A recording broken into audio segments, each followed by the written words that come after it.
Okay, so the first thing I want to do is I'm going to open up a spreadsheet that already has a data model behind it. So if you're looking at this, it, in essence, just like any other spreadsheet. The only difference is there's actually a PowerPivot model behind the scenes. We'll take a deeper dive in that in just a minute.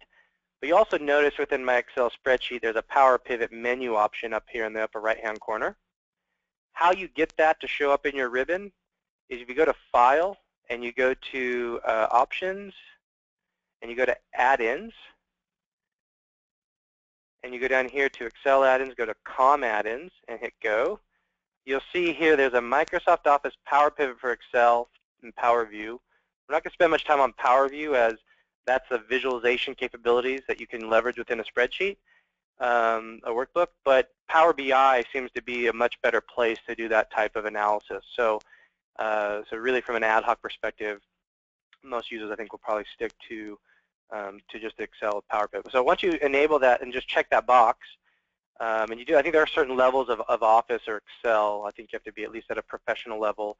So if you have a personal or student level, probably does not have PowerPivot. But you enable that, and then you've got this PowerPivot menu option that allow you to go ahead and hit Manage, and we'll do that in a minute, behind the scenes. So the first thing we want to do now is let's just go in and say I want to create a new analysis, right? I want to look at, maybe I've got for my own use, or a manager said, hey, can you show me what our sales were year over year by channel and product? And so a user could open up this spreadsheet, select the cell. I'm going to go here to Insert. I'm going to just choose Insert Pivot Chart and Table. And here it's going to be a list if I had. And typically people that use Power or Pivot tables today, you know, you get your data, export into Excel spreadsheet in a big mass data dump. You select that grid of data and you build your pivot table from it. But the trouble a lot of people have is how then they get that data refreshed and usable. And some people create macros, but you're still limited to that million rows of the data dump into Excel. And that doesn't perform nearly as well as this in memory within PowerPivot. So the way we get to that PowerPivot model behind the scenes, if I choose this Use an External Data Source and choose Connection, and this will open up in just a second. And as you can see down here, it says it's loading the data model. So it's saying, okay, what can this user grab? And then there's this data model that's been labeled JDE. That's the connection, and we'll choose Open.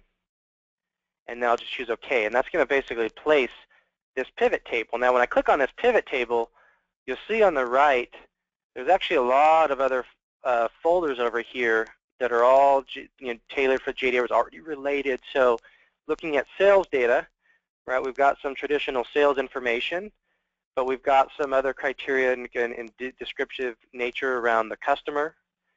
So in this case, like we said, we want to group this on and get a sales year over year for channel. So I'll just drag channel down to my rows. Anybody who's not familiar with a pivot table in Excel, it aggregates the data for you, and then you can see here you've got rows, columns, values, and filters. So I'm going to drag channel down to my rows, and again, that was from our customer. Let's go down to maybe our item, and I'll choose our product group and drop that below our channel. So you can see in our pivot table, we've got one row for each channel and then product group, and now let's throw some amounts in there. So part of the modeling within the PowerPivot engine behind the scenes is we've gone in, tailored for J.D. Edwards, the relationships, and built these calculations. So you'll see here sales amount, month to date, year to date, quarter to date. So these are what are called DAX calculations. That's the language that you use in the modeling to build these types of calculated fields. So if I'll go ahead and choose our sales year to date, and then I'll drop down here and grab maybe our sales prior year, year to date. And now we can go ahead and let's just increase this a little bit bigger. Now what if we're looking at this and say, okay, that's pretty cool, but I want to see maybe instead of looking at sales by channel and by product group, what if we want those sales to be based on sales rep instead? So if we go back up to our list and go back to our customer, we can just drag and find down here maybe our sales rep. And I'll drag sales rep down and drag it right above my channel. So you see now we've got the breakdown. We can actually remove our channel here if we want. And now we can see our pivot table and our chart being updated for just sales rep and then product. Okay. What if we wanted to add a little bit more dynamic nature into this? Maybe some parameterized values, so I can select, different regions or different time frames to calculate year to date. So while I've got this pivot table selected, if I go to the Insert menu option, you'll notice this little item over here called a slicer. So if I click on a slicer, these are some dynamic filters, and if we go in, we can grab, let's say we want one for year and period. Let's say we want to go down and pull, let's go back and grab channel. And maybe let's say region. Okay. And that's pretty good. Okay. So now if we go and just drag in to the right, a little bigger. Now we only have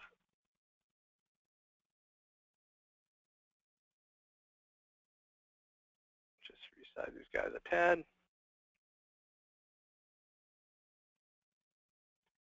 And here we go. Okay, so now we can see, you can also take with these slicers, like these values, I've got a lot of extra space here. If I go to the columns, I can change that. We can see here we've got, a few years of data. I can resort this if I go to right-click on the slicer, slicer settings, descending order. So you notice right now it always pulls the latest value, and that's what determines what the year-to-date calc is based on, is the max value in this list. But with the slicer, if I change this to now pull 2009 period 10, this is now pulling year-to-date through 2009 period 10 instead of period 12 or period 7. So by just clicking around, you'll get the dynamic change in the values that you see here on the screen. Okay. So that's how we can add some slicers. If we want to look at just the sales for online, we can go ahead and click on online, and now it'll update all of our values here for online. You can, again, pick a different region. And so this is, again, a nice quick way for users to be able to slice and dice the data right here in Excel. Now, you asked the question, maybe I want to clean this up a little bit, so I'll call this a sales analysis. Maybe just do our normal, right? We want to go ahead and just get rid of our guidelines. We've got a kind of a blank canvas there. And right there, in essence, I've got this. I could forward this spreadsheet to somebody else, and it's static. If they have PowerPivot, they can then play with it themselves. How you refresh this data, if I go over here to data, you'll see this refresh option. I hit that refresh option, it'll actually go ahead and query the JD Edwards database and bring back the results right to the canvas. Okay, so that's how the back-end engine is connected, so you don't have to go in and do a bunch of macros or exports of data, or copy grids of data from inside JDE and paste them inside of Excel.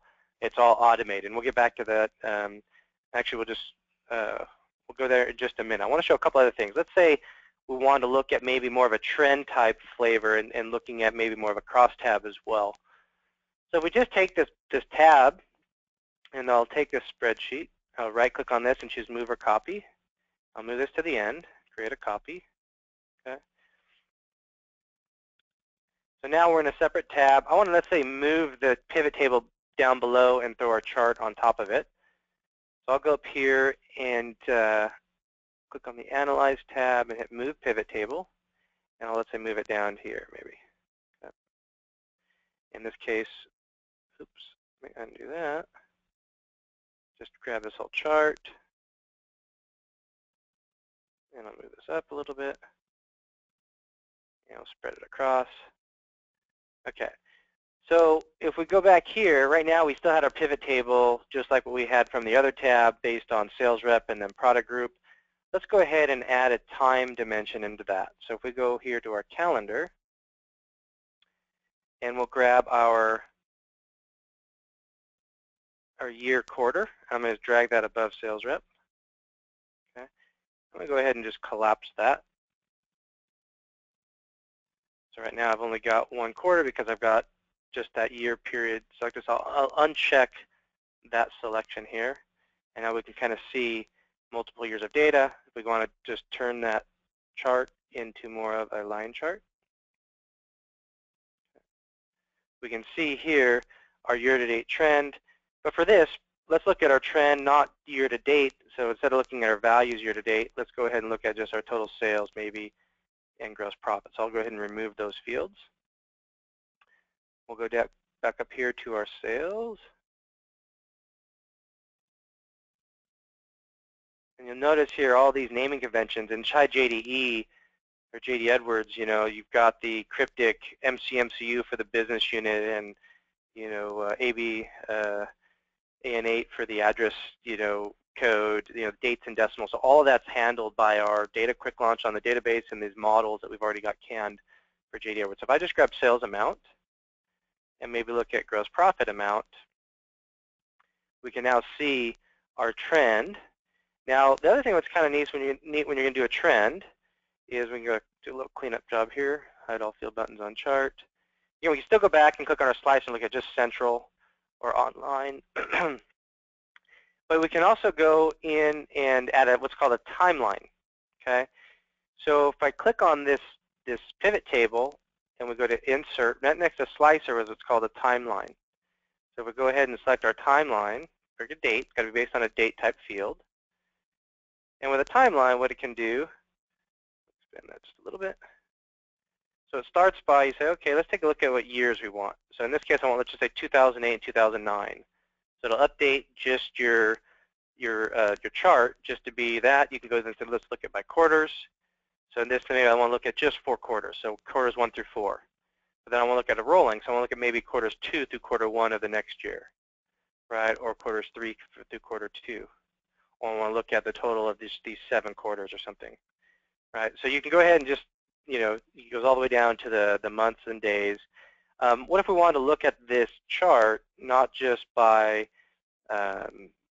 sales and gross profit, but also we want to maybe see a channel. So if we go back up here to our customer and choose channel and drop that into our columns, right, we can now see all of those. In this case, let's just look at maybe just sales for this example. All right, so now we can see what our sales trend is by these, and again, just by clicking the different ranges, we kind of get, maybe look at Northeast instead. Okay. So again, this is PowerPivot. This is kind of more ad hoc. So it's the people that want to be analyzing JD Edwards data with Excel pivot tables and charts. This is kind of like the ideal tool for that specific use case. Okay. So one of the things we want to take a quick peek at is if I go in and look at behind the scenes, like how do we get to that model that that was behind the scenes here of our. So if I go back to PowerPivot and hit the manage,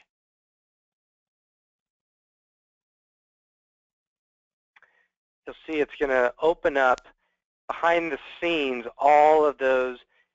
And in essence, what that is each of those tabs where we saw customer, we saw item, we saw sales, calendar. So these are all different kind of queries that are hitting JD Edwards, hitting basically our data quick views over JD Edwards.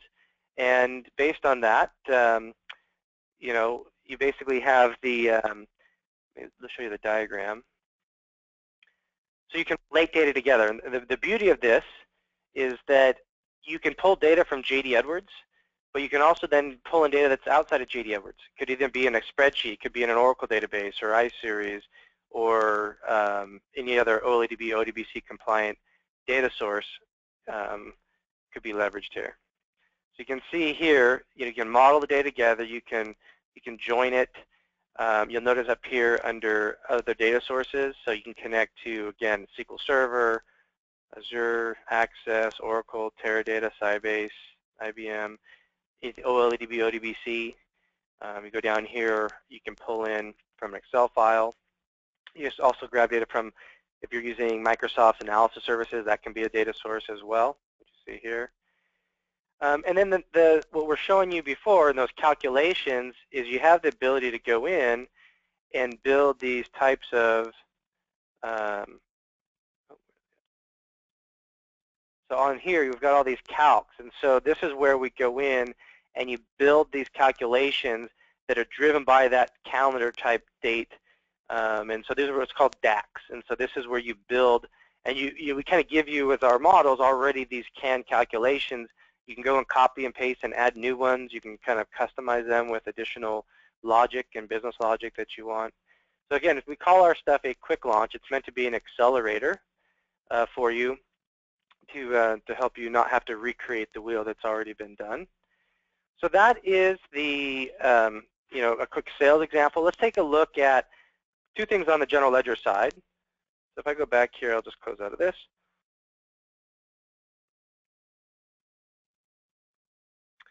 Go open Excel one more time. And let's take a blank workbook, right? So I don't even have a model open.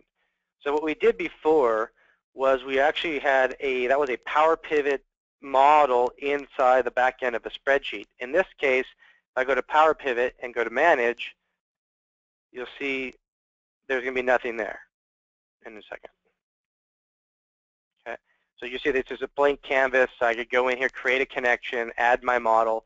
So I'm going to show you this time is actually we're not going to connect to PowerPivot from a pivot table from a back-end model. We're actually connected from the server. So this is where we talked about Tabular being a server-based instance of a PowerPivot, so to speak. So if I go in here to Data, and you can see here from other sources, you go choose from Analysis Services. And I'm going to put in the SQL Server because this does require the SQL Server Analysis Services to be running in tabular mode. So you'll notice here we've got this tabular example. I can pull the model, which might go across general ledger and sales. In this case, I can just grab just one, what's called a perspective, which is just the GL part of the equation. And I'll hit Next and hit Finish. Okay. And I'll just drop this pivot reports fine. Okay. So the difference between this and what I just showed you a minute ago is when we refreshed the data a minute ago, if I had 3 years of data and let's say 1 million rows being pulled into my spreadsheet, it is in memory, it's compressing that data behind the scenes of the spreadsheet, but you're still storing that data within the Excel document. With this, I'm actually not storing any of the data, only just the summarized data in the pivot table. So it's every time I add something in my pivot table, it's going back to the server and say, okay, just return back what I've asked for. So in this case, if I go to the right here and we look at maybe our count hierarchy, you can also do hierarchy, so I'll drag that into my rows. And we'll go over here and select, let's see,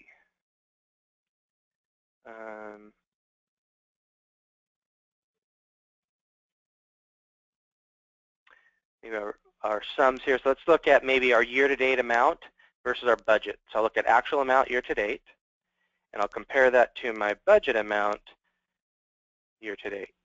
Okay, and you'll notice here I've dragged in some account hierarchy into my rows and some values.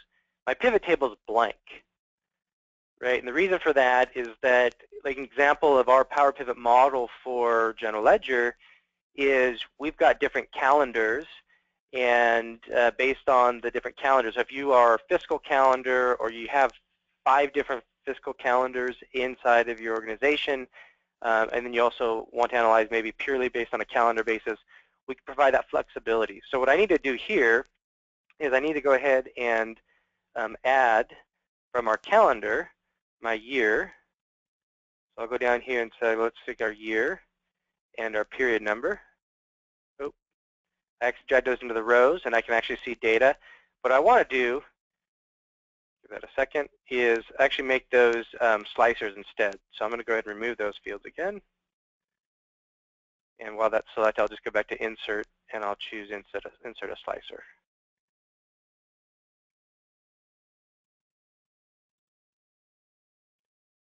So here we'll grab our year and our period number. Okay.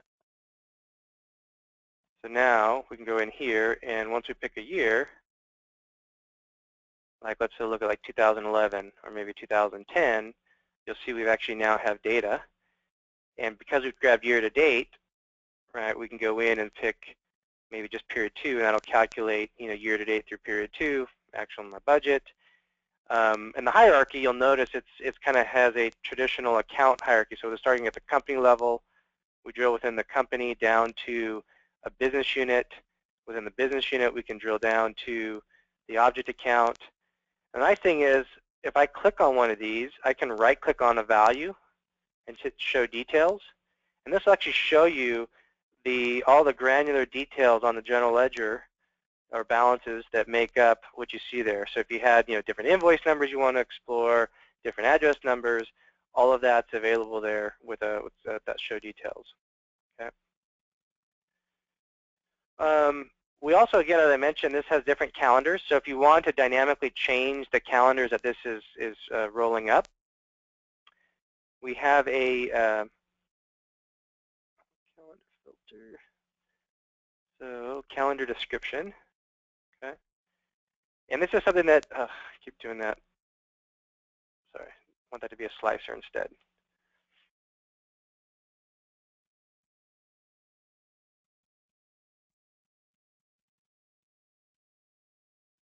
Okay, so I'll grab this calendar description. Okay. And so now we've got this. If you want this calculating year to date based on calendar, right, you can choose calendar.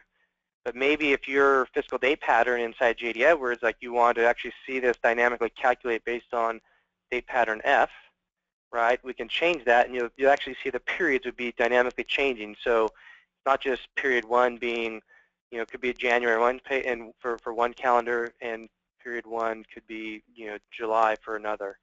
So this is how you can dynamically manage those various calendars within not having to create separate models. So we've kind of added that into the modeling of what we're doing. So this is how, again, we connected. Now, as I'm changing things here, and I want to add to this, so maybe I want to go in here and see, based on some business unit codes, right? Or maybe we'll add a, let's go ahead and add a business unit code 1. Now, these are part of our process for each client is to customize these descriptions. So if business unit code 1 is region, then we, as part of our setup and installation, we tailor that so your CAT codes are labeled based on, if you have it, updated in your data dictionary, we can actually use that as our guide. Otherwise, we can go in and just tell us what your CAT code namings are, and we update the views and the content on top of your JD data as well as the models here.